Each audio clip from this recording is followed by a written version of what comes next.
All right, last week we left off in the book of Proverbs, chapter number 6, and we read verses 20 through 24, and I just want to highlight that just a little bit to get us back up to speed.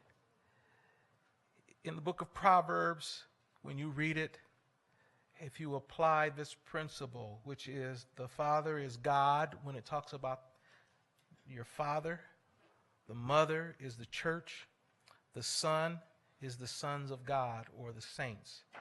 If you apply this to the book of Proverbs, you will see what it truly means. It's not just a book of wisdom or wise sayings that you can put on a bunch of little flashcards and every morning pull one out and you've got one wise saying for the day. See, that's what people do. They use the book of Proverbs like it's a fortune cookie, but it's not. It is instructions for the saints of God. And so here he's talking about the fact that if you want success in your life, as far as adultery and fornication is concerned, then you need to be obedient to your father and your mother, or you're going to have problems. So we need to be obedient to God and the church that we attend if you want to have a successful walk with God. I cannot stress that enough. We're living in a time with YouTube, with Google, and DuckDuckGo. See, I know some of y'all don't know what that is. It's a search engine. It's a search engine. It'll hunt for things for you just like Google does.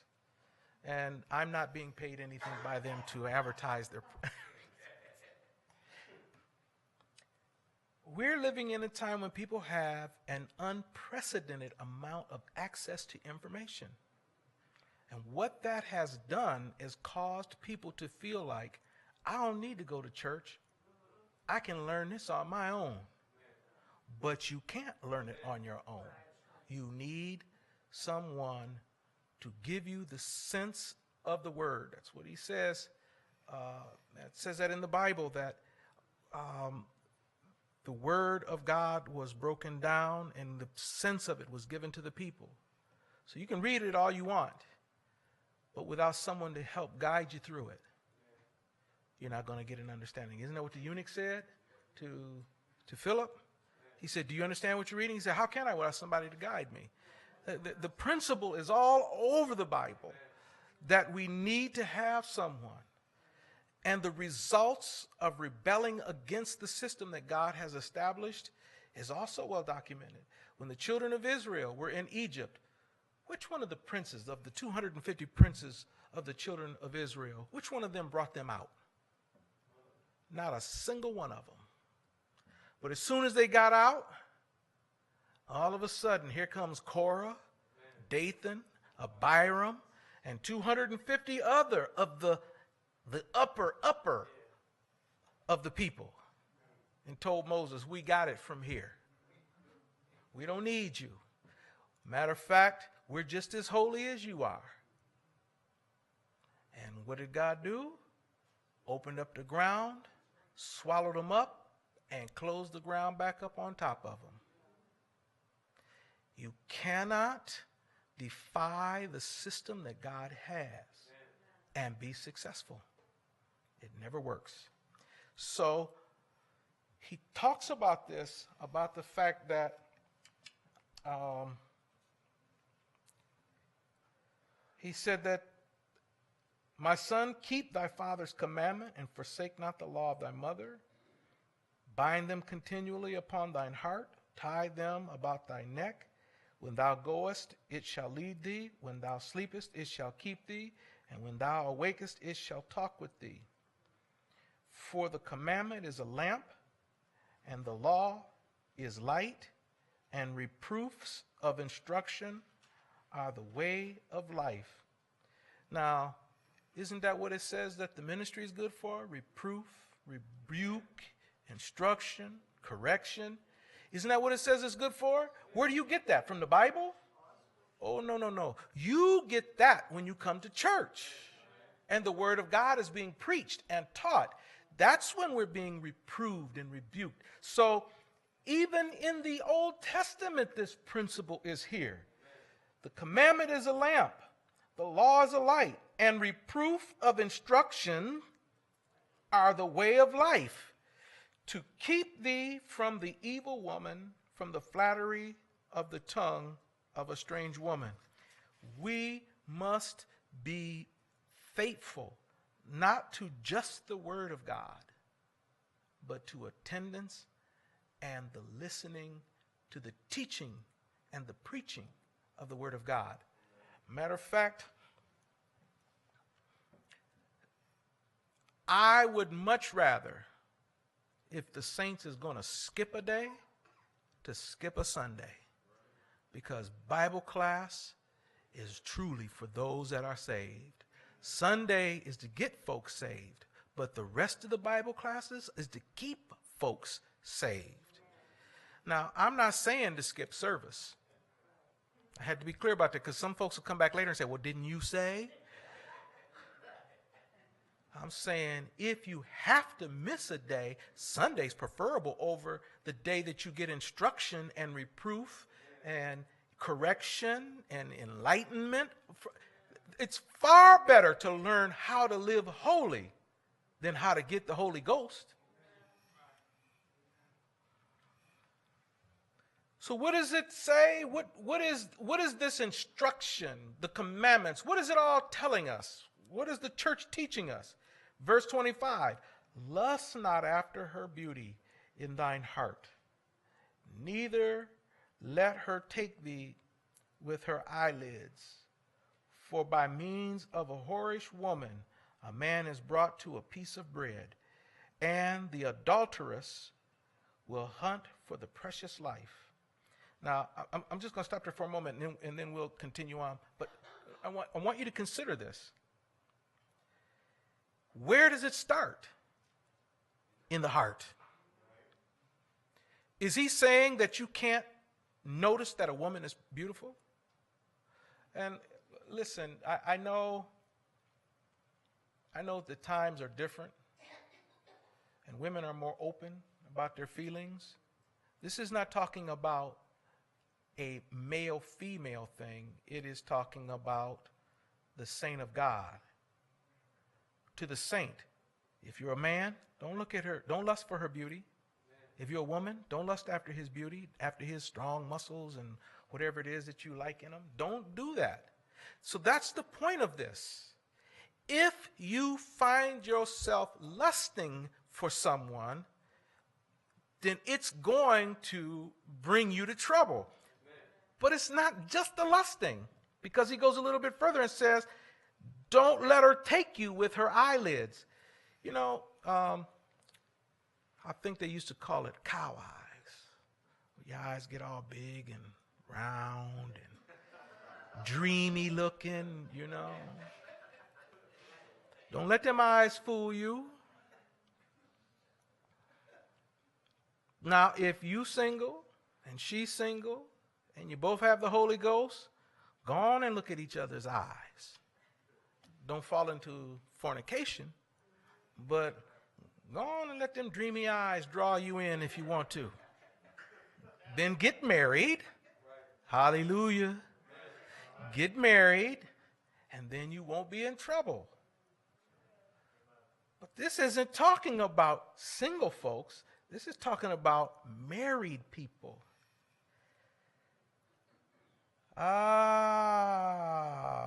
For the adulteress will hunt for the precious life. She's not looking for the one that's out chasing down anything and everything.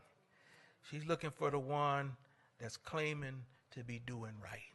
The one that claims to be faithful to his wife or husband. The one who claims to have a good relationship with the Lord. She's looking for the precious one. The one that wants to do wrong is not out chasing after just anybody. That's why when you get saved, folks that never was interested in you will start chasing behind you. When you get married, Somebody that ain't called you in 20 years will just drop by the house, want to see how you doing.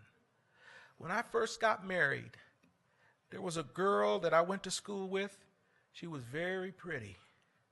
Very, very pretty. The boys chased her all the time. She was a grade or two ahead of me. That girl wouldn't even speak to me. I walked down the hall and see her. Hi. She'd walk right on by. Wouldn't even speak. I got married, and we moved into an apartment one building over from her. And one day I pulled in the parking lot while she was pulling in the parking lot. When I got out, she said, "Hey, David, how you doing?" I said, "I'm doing good. How are you?" "Fine, fine. I heard you married." I said, "Yep." She said, "Well, that's fantastic. I didn't even know you lived up here." I said, "Yeah, we just moved in up here." She said, "Oh, well, that's just wonderful. Well, if you ever want to come by and visit." I said, "Hey, thank you." Went on about my business. You know, it wasn't until I was married, then all of a sudden she had an interest in me. You know what she was looking for?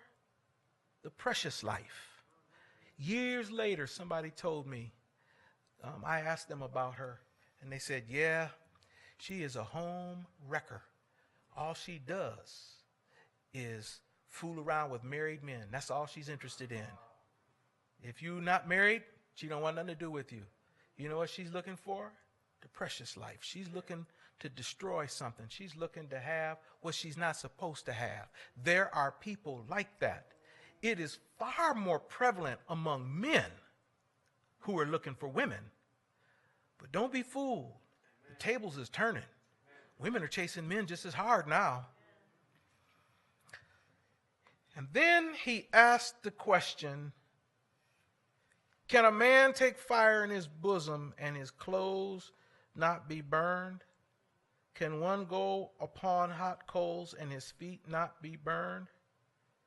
How can you fool around near fire like that and think you're not going to get burnt? It's either ignorance, you just don't know no better. You're overwhelmed by their beauty and charm, and so you just don't care. But if you have any sense about you, you would know. I don't go over to someone's house 11, 12 o'clock at night to pray with them. You would know better than that, because you know what that's inviting. You cannot take fire into your breast and not be burnt. And where's the fire? It's already in you. It's already there, you know. Your girlfriend or the girl you like comes walking up by you and you smell her perfume, and all of a sudden your breath gets taken away a little bit from you.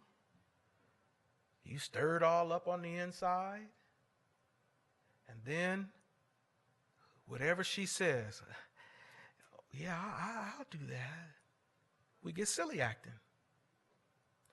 But if we do what it takes to stay out of that situation, it'll never happen in the first place. I don't get into telling people what you can and can't do unless it's hard, fast in the scriptures. But let me just give some advice. Don't find yourself up in the vehicle with somebody that you're crushing on, somebody that you really liking, and you find yourself in their vehicle at night riding somewhere away. We just going to the mall. No, you're not. You're going to some trouble. That's what you're doing. You don't realize it, but that's what you're doing.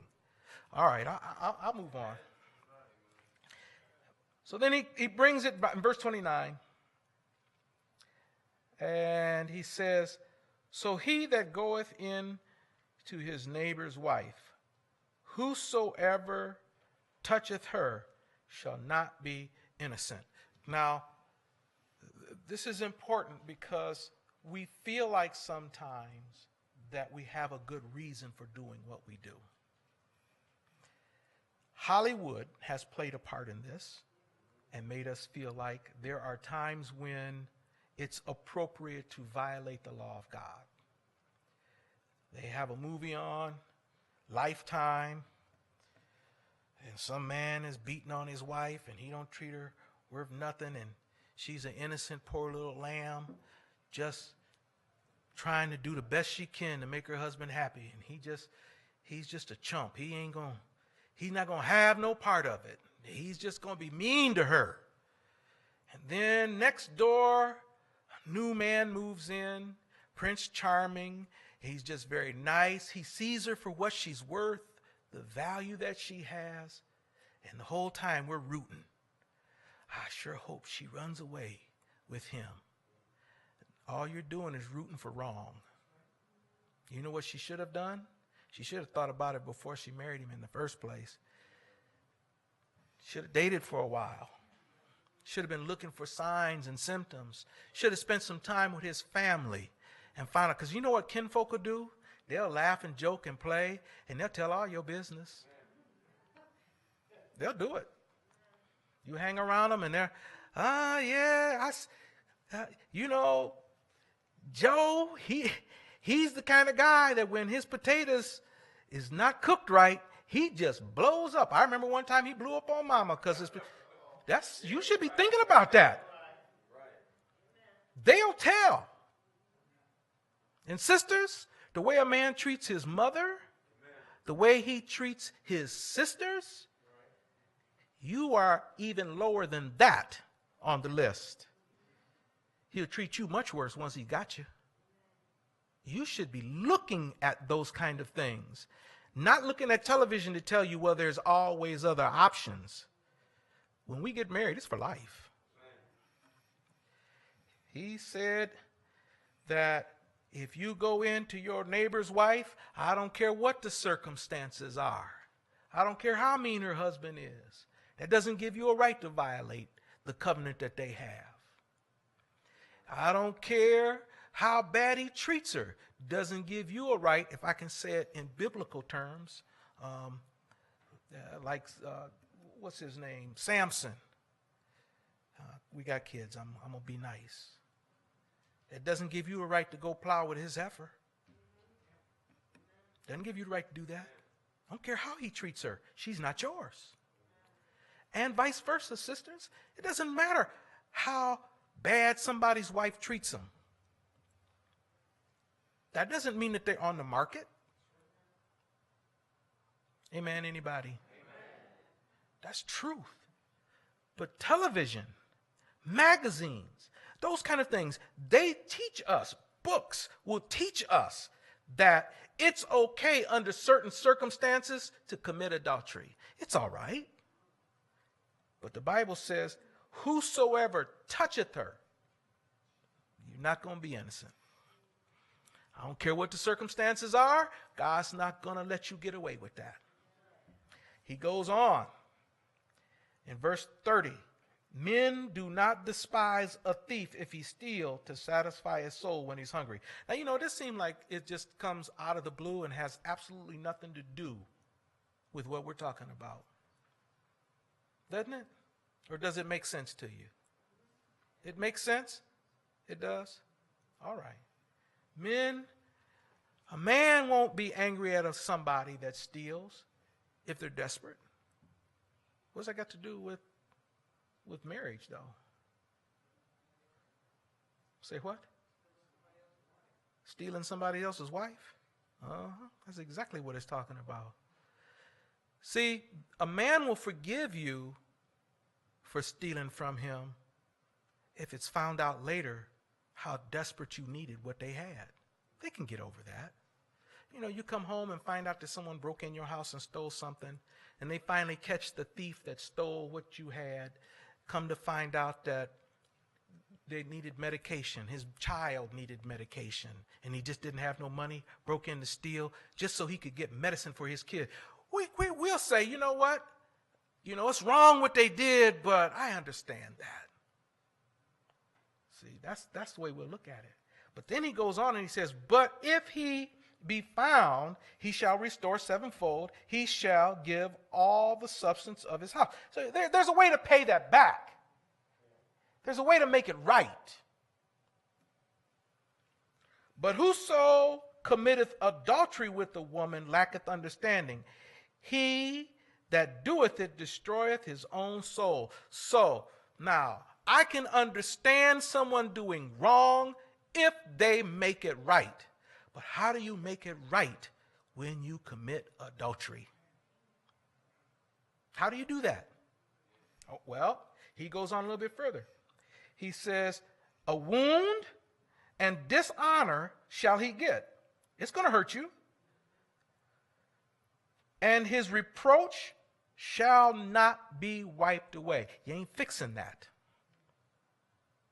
You commit adultery, that's a permanent stain. It's not going away. For jealousy is the rage of a man. Therefore he will not spare in the day of vengeance. Now, let me just be clear about this part. Now he says, for jealousy is the rage of a man, therefore he will not spare in the day of vengeance. Even when you have the Holy Ghost, that's something that doesn't go away. Even when you learn to love your enemies, that's something that don't go away. You know what rage is? Rage is when you are so angry that you can't even think clear. It supersedes. It goes beyond everything. So when somebody cheats with your wife, how do you get over that? And the person that did it, how do they get over it? Because you've damaged yourself now. He will not regard any ransom, neither will he rest content, though thou givest him many gifts. It doesn't matter. It doesn't matter how much you try to bribe him, how much you try to fix it, how much you try to make it right. You can give him all your money, but it still never fixes it. Never. You've damaged yourself, and you've damaged somebody else. You've damaged a marriage. And I don't care if they're saved, they may learn to get along with each other. They may learn to overlook and to keep it at a distance. But it's always there. Always. Are y'all all right? I know I said I'm going to talk about pornography, but we need to get this part out the way. Amen. It doesn't get fixed by saying I'm sorry. It doesn't get fixed by saying I've confessed and forsaken. It doesn't get fixed by getting at the altar every day and crying out. It doesn't get fixed. You know, when David took Bathsheba and had her husband killed, God would never even say the woman's name. It did damage. It damaged David. He would always refer to her as she that was the wife of Uriah. He never even said Bathsheba, because what David did was wrong and the damage was irreparable. You don't take another man's wife. Even David said it when Nathan came to him and presented him with the situation. He said, kill him. That man should be put to death. Kill him. That's how bad it is. Yes, sir. I think she's mentioned again when it's time for Solomon to take the throne, and it refers to her as Solomon's mother, but the Lord never refers to her again.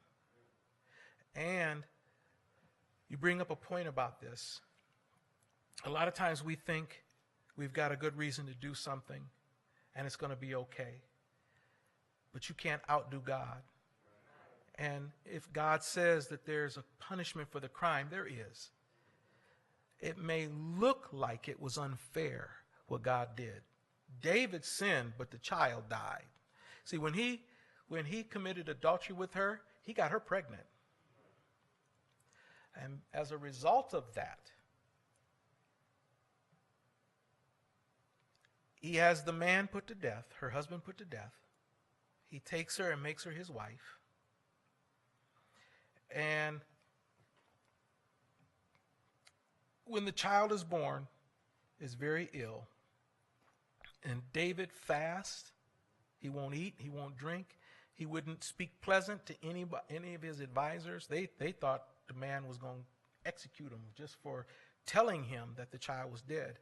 Now, David did have a proper respect for God when this happened. He said, they asked him why he was fasting like this. He said, I know that the Lord has said he's going to let the child die, but perhaps God will have mercy. So he always gave God his respect. But who was the next heir to the throne? It would have been that child. So how could God allow the child of child of adultery, take the throne? He couldn't let that happen. Now the enemies of God's people would say that you got a king who doesn't even have a proper father and mother. He was conceived in sin. God wouldn't allow that to happen. Now, what happens with that child, whether he goes to heaven or hell, that's a God thing. We don't know. I know some folks will want to make it be really nice and say, well, he was just a child and he's going to go to heaven. We don't know. We're speculating. But the bottom line is this: it's God's business. Who did that soul belong to? All souls belong to the Lord. All of them. So he can do what he wants with them, whether we like it or not. We get in our feelings. We get our feelings all whelped up, and we're mad at God for things that happen. But it's all his anyway. All of it.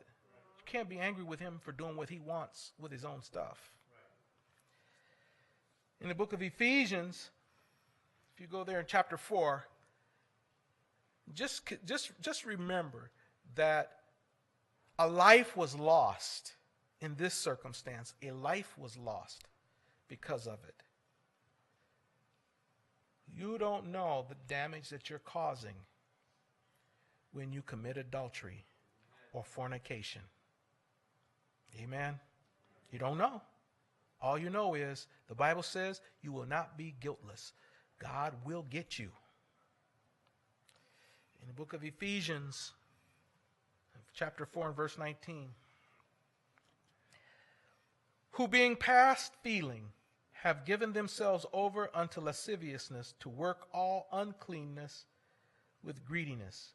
Now, Paul is dealing with the sinful behavior of people. And the word lascivious means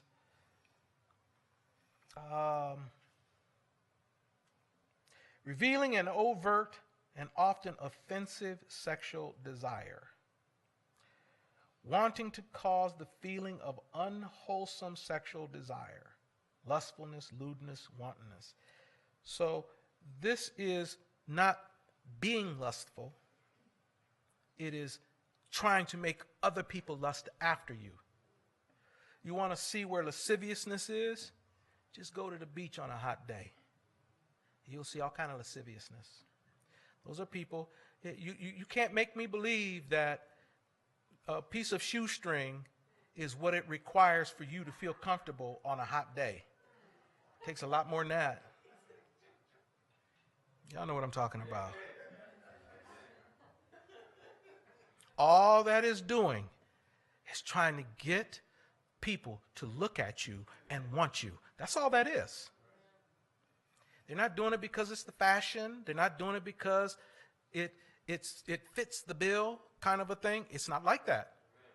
They're dressing in a way so that when they get to the beach, they want men to look at them and then have the nerve to get mad when they catch one looking at them. What you looking at? Keep your eyes over it. It's like, you the one that dressed like that. You know good and well what you was doing. And then going to get mad at somebody. She's trying to get a tan. Yeah. It's not just she. Get men out there too. Yes, sir. He was saying that he had read in a book somewhere, going back to the point that was made previously about adultery, that even a person's ministry would have a negative effect. And I would go so far personally to say that if you do that, you have no right to be a pastor again, period. To start with. How are you going to help anybody and you can't keep your own clothes on? You got no right to do it. As far as ministry is concerned, well, amen. Who wants to listen to a preacher that cheats? I don't care how many times they cheat. Who wants to listen to them? Nobody. Yes, ma'am. Yes. She said there are people who have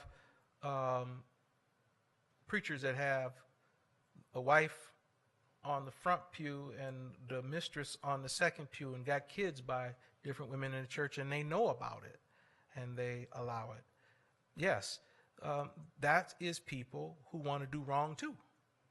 How do you sit around and condemn somebody for doing what you want to do?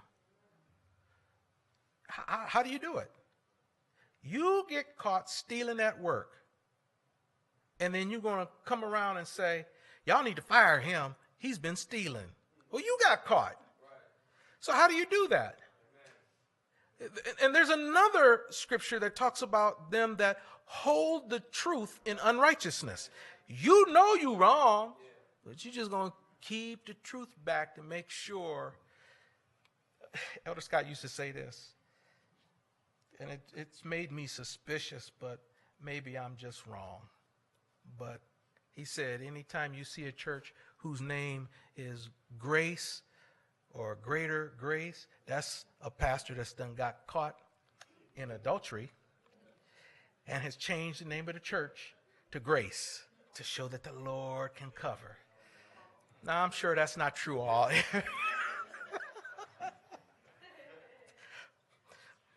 But every time I see the name now, I'm like, I wonder.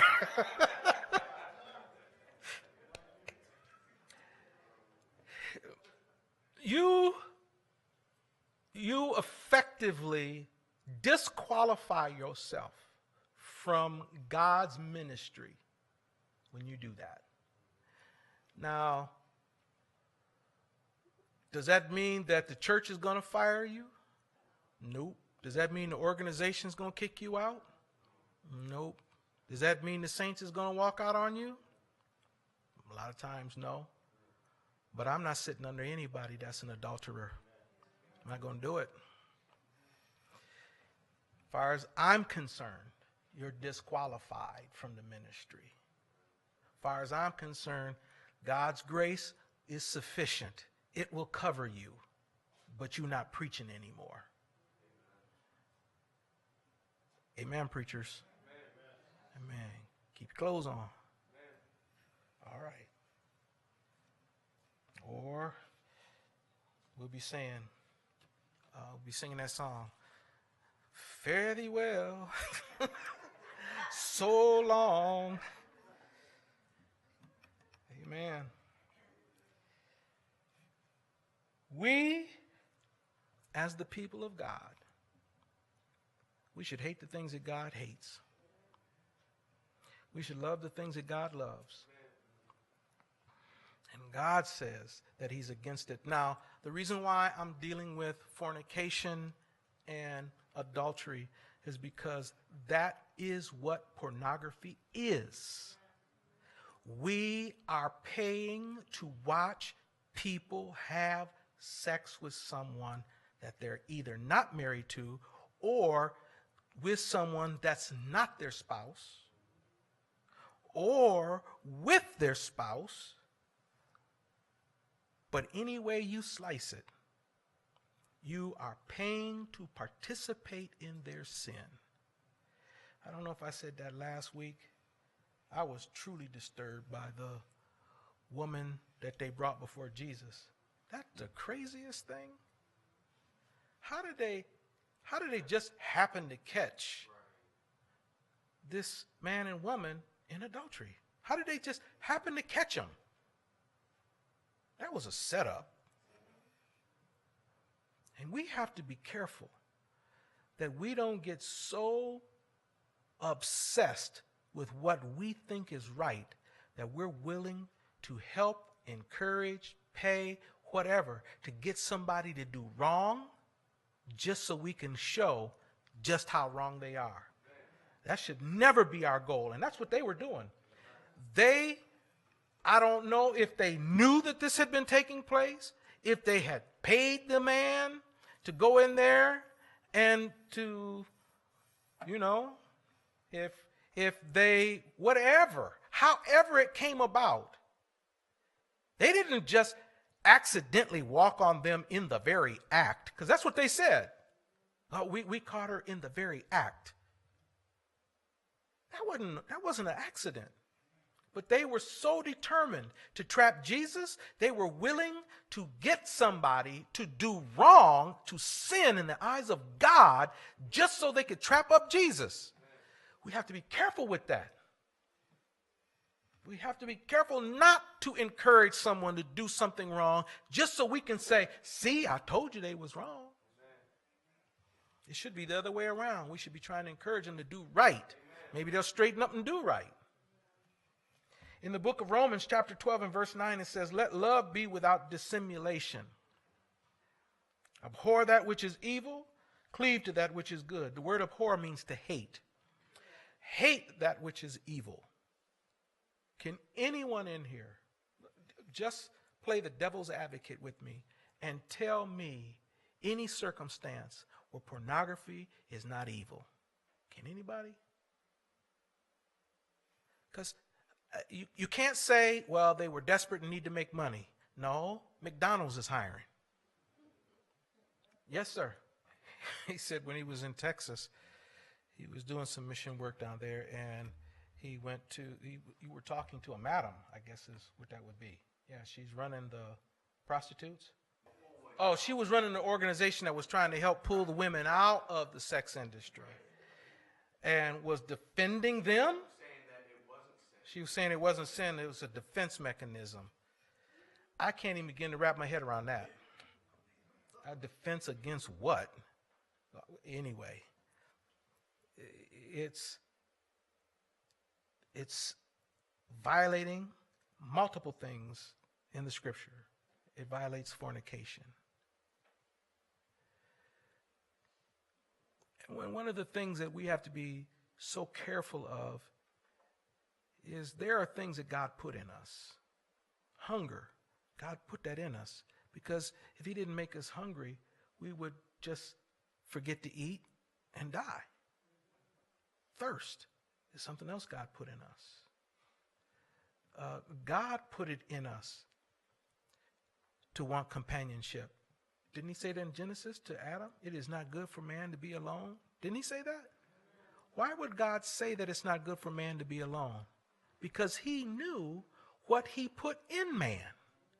He put it in man to desire reproduction, because that's the command that God gave.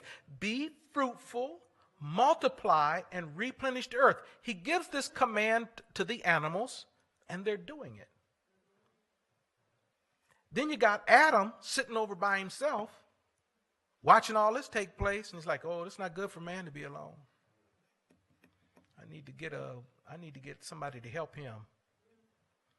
What do you think would have happened? Use your imagination. Don't blurt it out. What do you think would have happened after a while? Adam's the only human, and he's watching animals be fruitful. Amen. Are you with me? Okay. Yes, sir. He said, if he's not mistaken, the Bible calls that strange flesh. Isn't that what was going on? Actually, strange flesh, and what you're referring to, was people that were not of the children of Israel. He told them not to go after them. That was strange flesh. However, yeah, it was going on back then. Do you know what the Latin word for sheep is? Sith. Sith. Syphilis. That's where it comes from. Sheep. So, this has been going on for a minute. It's been happening for a while. But God made Eve so man wouldn't have to resort to that. But some people just got it in them. I'm going to do something different. It is. It's nasty. And it's wicked. Yeah, you're right. The Bible says it's an abomination. It's an abomination to the Lord. He is very clear in the book of Leviticus that a man doesn't lie with an animal like he does a woman, that a woman does not lie with an animal like she does a man. God is very clear about this, that I do not want my people, that I do not want humanity to be doing it, especially my people to be doing this. But we'll pay to watch somebody do it. All right, I'll leave that alone. He said, abhor, hate that which is evil, to cleave or cling on to that which is good. Psalm 101 and verse 3 says, I will set no wicked thing before mine eyes. I hate the work of them that turn aside. It shall not cleave to me. Isn't this the same wording? Isn't this the same? To hate that which is evil, he said that I hate the work of them that turn aside. That's people that's doing wrong. I hate that. Then he said, I shall cleave to, it shall not cleave to me. So what is it going? What are you going to cleave to? That which is good. I shall not, or I will not set any wicked thing before my eyes. You mean to tell me that you don't think that God considers that wicked when he is very clear about fornication and adultery in the Bible? Paul said, flee youthful lust. Do you know what it means to flee? Anybody? Well, if I might use Sister Betty for an example. She's got a dog. And if you come to her house and that dog comes out, if Red comes up out that house, guess what you're going to do? You are not going to walk away. You're going to flee. Amen? I just hear Red bark and it scares me. That's what fleeing is, to run, to get away fast as you can.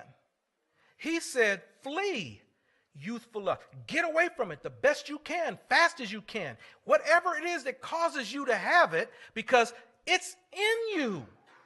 It's in us by nature to want somebody, to not just want to have touch, but to see. Did you know that, I can't vouch for how accurate the doctors are, but from what I understand, human sexuality, 80% of it is sight and touch. It is not the actual act. It is seeing someone of the opposite sex that turns us on. All right. You can think about that for a little bit. But the majority of it is in our mind. It is not physical. Yes, ma'am. She said there's something in the Bible about the fact that we're not supposed to undress in front of a dog. I wouldn't do it, but I don't know where that is in the Bible. It may be there and I haven't seen it, but I don't know where it is. I don't want one in my house. I'll be itching and my eyes watering and nose running. Amen. My wife's not here to hear that. She's always asking me for a dog. And my answer has been consistently, Did somebody have a hand up? All right. So, I will set no wicked thing before mine eyes. That's not a metaphor. That's literal. I'm not going to look at anything that God considers wicked. Now, you can't help drive down the street and see billboards. You can't help walk into Walmart and see crazy. It's there. You can't help to see some things. TV commercials. they're pushing the limit. They're pushing as far as they possibly can for ungodliness. But the statement that is made in the book of Psalms is, I will set no wicked thing before my eyes. I'm not going to go do it. I can't help it if somebody else comes prancing by with a string bikini on or a Speedo. I can't help that. I'm not going to be. I saw a man doing that the other day at the mall. A lady walked by, and he's trying to walk into a store, and he's doing this. I was waiting for him to run into the wall. You don't have to wring your neck around, but don't go someplace where you know that's going to be taking place. Don't turn the channel to where you know that's going to be taking place. Don't type in where you know that's going to be taking place. Flee lust. And when he says youthful, you be in your 60s and still be lusting. Amen. I have a responsibility to not intentionally go out looking for stuff. That's on me. If I want to be right, I have to fight for me. In Philippians chapter 4, verses 7 and 8. And the peace of God, which passeth all understanding, shall keep your hearts and minds through Christ Jesus. Finally, brethren, whatsoever things are true, whatsoever things are honest, whatsoever things are just, whatsoever things are pure, whatsoever things are lovely, whatsoever things are of good report, if there be any virtue, if there be any praise, think on these things, right? Now, he didn't list anything in here that would include pornography in that, right? But what does he say at the beginning? And the peace of God, which passeth all understanding, shall keep your hearts and mind through Christ Jesus. If I want that, then I can't be thinking about pornography and my mind be in peace. So it'll rob you of your peace. It will. And I'm going to tell you, you may not believe it, but I'm just going to throw it out there. What you see in magazines is not real life. What you see in the movies is not real life. You can look at them. I was out in Las Vegas at the Consumer Electronics Show, and we kept seeing, myself and my manager, we kept seeing these men huddled around these women, taking pictures and getting autographs and stuff. And he kept saying, who are these people? I said, I have no idea. We keep going. The next day, they're all over doing the same thing. And you can just see these ladies with entourages. Some of them were crossed in another thing doing talks. And we were in our own world. So it was just more of a curiosity thing. And we just let it go. The day that we were leaving, I turned the news on, and they're talking about the porn show at Las Vegas. That's who those people were. They were porn stars. I said, oh, okay. Well, they out there advertising their products and doing their thing. Men was falling all over themselves. They spent good money to go out there for that. That's not anything that's of a good report. Nothing at all. Don't think for a second. I remember what I was going to say about that.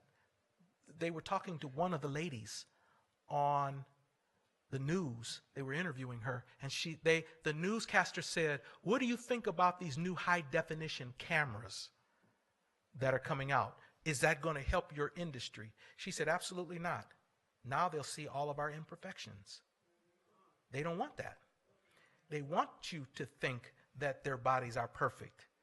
I think it's Kathy Ireland that's a model, was a model, top model. I believe it's Kathy Ireland. I saw her on a TV show that was talking about photography and photo editing. And she said, the man said something about how it must feel being her and having so many men desiring her. And she said, I wish I looked like I did in the magazines. And then they went through and showed how, using Photoshop, this woman that's supposed to be so gorgeous went through and fixed all of her imperfections, made her legs a little thicker where they needed to be, her waist a little thinner where it needed to be. She looked like a pencil anyway, but they steady working on it. And when it got done, she did not look like that picture. Now, let me ask you this. When you feed on a diet of seeing women or men who do not look like in real life what you're used to seeing, what's going to happen when you get to your wife? What's going to happen when you get to your husband? You think you're going to be satisfied with that? They cannot even compare with what Hollywood, or not even Hollywood because they don't do it, whoever makes pornography. You can't compare with this. You can't compare with the magazines. They spend hundreds of hours editing these pictures to make them perfect. Their skin does not look like that in real life. Their bodies don't look like that in real life. Amen. But some people have the attitude, what's the harm? I'm just looking. All right. 2 Samuel chapter 11, verse 2. I see I'm running out of time. I'm going to hurry up. I'll finish this up tonight.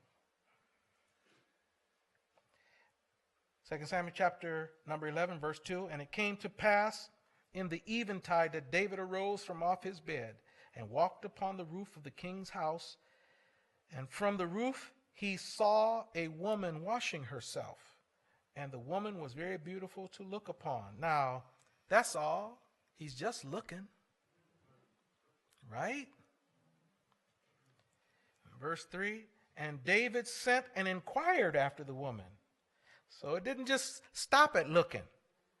And one said, is not this Bathsheba, the daughter of Eliam, the wife of Uriah the Hittite? But David wasn't satisfied just looking, just finding out. See, you can just do your little Google search. I'm just trying to find out when they was born. You keep on.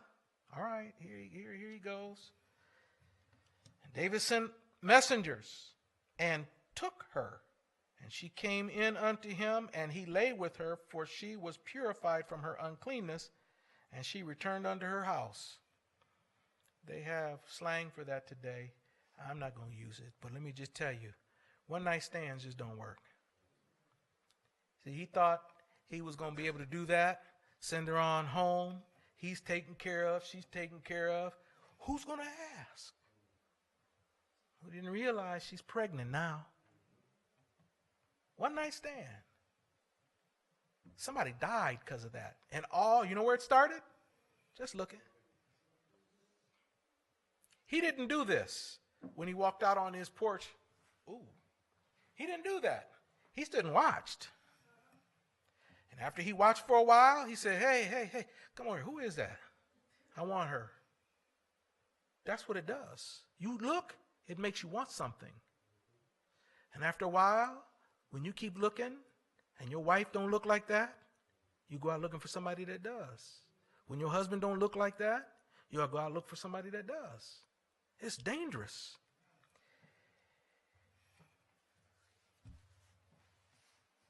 Genesis chapter 39, verse 7. And it came to pass after these things that his master's wife cast her eyes upon Joseph. And she said, lie with me. Where did it start? Just looking. Just looking. Ooh, he looks good. See, so it's not just the men. And women will do it too. But he refused and said unto his master's wife, Behold, my master wotteth not what is with me in the house. And what, W-O-T, means no. So my master knows not what is with me in the house, and he hath committed all that he hath into my hand. The man has given me authority over everything in his house. Matter of fact, he has trusted me so much, he doesn't even know what he's got. I take care of all of that for him. But he had enough sense to know his master didn't put him over that. There is none greater in this house than I, neither hath he kept back anything from me but thee, because thou art his wife. How then can I do this great wickedness and sin against God? How is it looked at in the Bible? It's a great wickedness.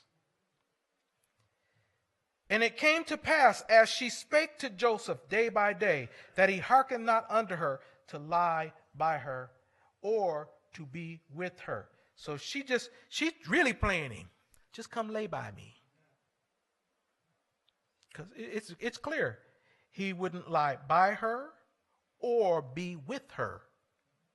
She just, you know what? Just come on over and let's pray.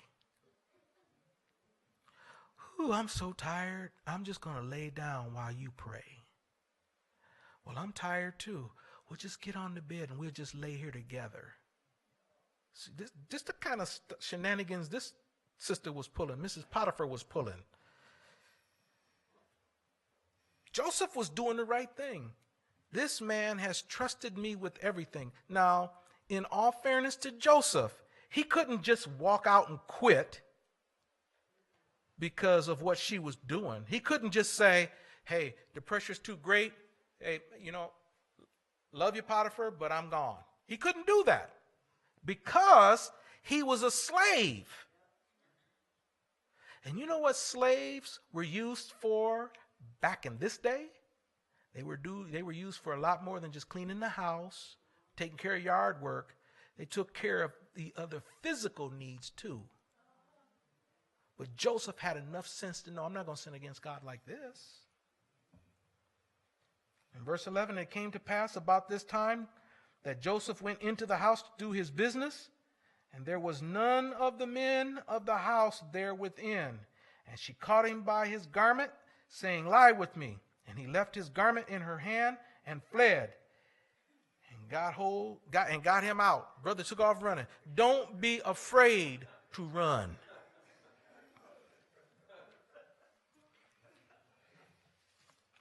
He was protecting his soul. He was protecting his life. Don't be afraid to run. A lot of times we get this mindset of, well, I don't want her to think that I'm a scaredy cat. I'm a sissy. I don't want her to think that. Let her think whatever she wants. Get away. Get out. Run fast as you can. Don't hang around wrong. And you know what? Joseph got put in prison for this, right? But during this time, if you got caught committing adultery with somebody's wife, that was a death sentence. Potiphar had to have known what kind of wife he had, because the right medicine for what Joseph was accused of would be to put him to death.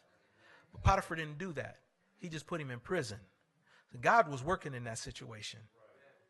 Don't think that just because you do the right thing that you won't get punished too. Oh, you will. Folks, you might end up getting laughed at and teased. You might end up getting fired from your job. Better that than to go to hell. Sure is. So, holiness is completely incompatible with pornography. Amen. All right.